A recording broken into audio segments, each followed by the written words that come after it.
तुम्ही नाशिकमधला कॉर्पोरेट जिहाद विसरला नसाल अशी अपेक्षा आहे। नाशिकच्या कॉर्पोरेट जिहाद्यांमधला एक महत्त्वाचा चेहरा म्हणजे निदा खान। या निदाचं एक व्हॉट्सॲप चॅट पोलिसांच्या हातात लागलं आणि आता ते तिला गोत्यात आणणारं ठरलंय।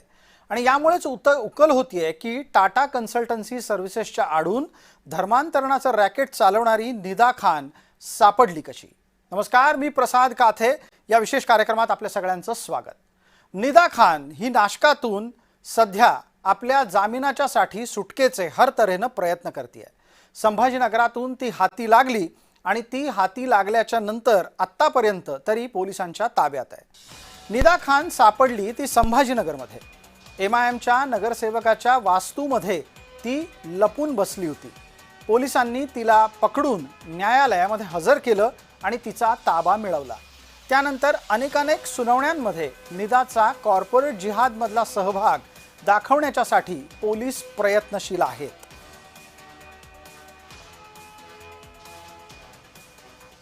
एकदा आपण आठवून तरी पाहूया की ही निदा खान आहे तरी कोण। नाशिकच्या TCS धर्मांतरण प्रकरणामधल्या 8 आरोपींपैकी एक आहे निदा खान। धर्मांतरणाच्या कटाची निदा मास्टरमाइंड आहे असा पोलिसांना संशय आहे। निदा मूळची नाशिकची आहे।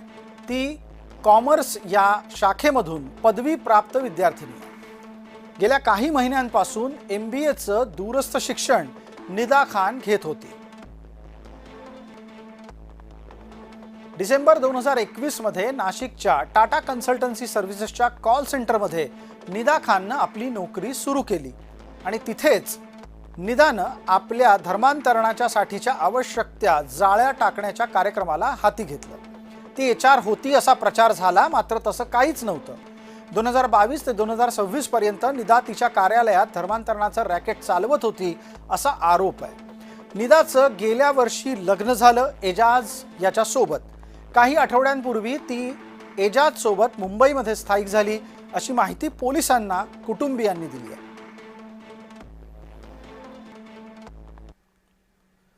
या निदा खानला अटक झाल्याच्या नंतर राजकारण चांगलंच तापलं होतं, हेही तुम्हाला आठवत असेल। हमको पूरा यकीन है कि अदालत इंसाफ करेगा इंशाअल्लाह, और ये इस बच्ची को बेकसूर करार देगा। जो भी ये इल्जाम लगा रहे वो सिर्फ एक नफरत की बुनियाद पर इल्जाम लगा रहे, और हमको यकीन है कि अब वो बच्ची गिरफ्तार हो चुकी है और इंशाअल्लाह जुडिशियल प्रोसेस अपना काम करेगा और जो भी कानून से होगा वो आपके सामने आएगा। मगर इसको किसी पार्टी से जोड़ना सरासर गलत है।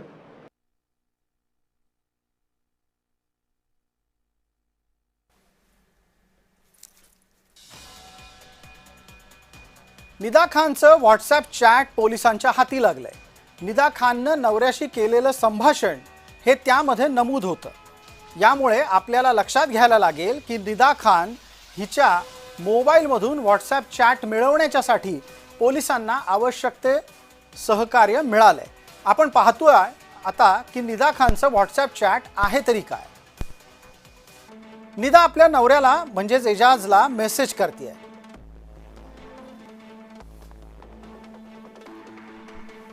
तिचा पहिला मेसेज असतो की ती हानिया सोबत फिरायला जाते। एजाज विचारतो ही हानिया आहे तरी कोण। ती नवऱ्याला म्हणते तुम्ही विसरलात। नवरा सांगतो की नाही, त्याला आठवत नाही। सांग ही हानिया आहे तरी कोण। त्यानंतर निदा खानचं उत्तर येतं। निदा सांगतेय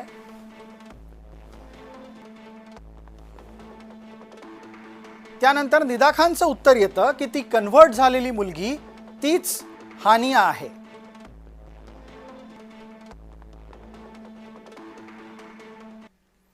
थोडक्यात या व्हॉट्सॲप चॅटच्या माध्यमातून निदा खान कशा पद्धतीने धर्मांतरणाला प्रोत्साहन देत होती ते उघड झालंय आणि निदा खानच्या पाठीशी उभ्या राहणाऱ्या प्रत्येकाचेच दात घशात गेलेत असं आत्ता तरी म्हणता येईल।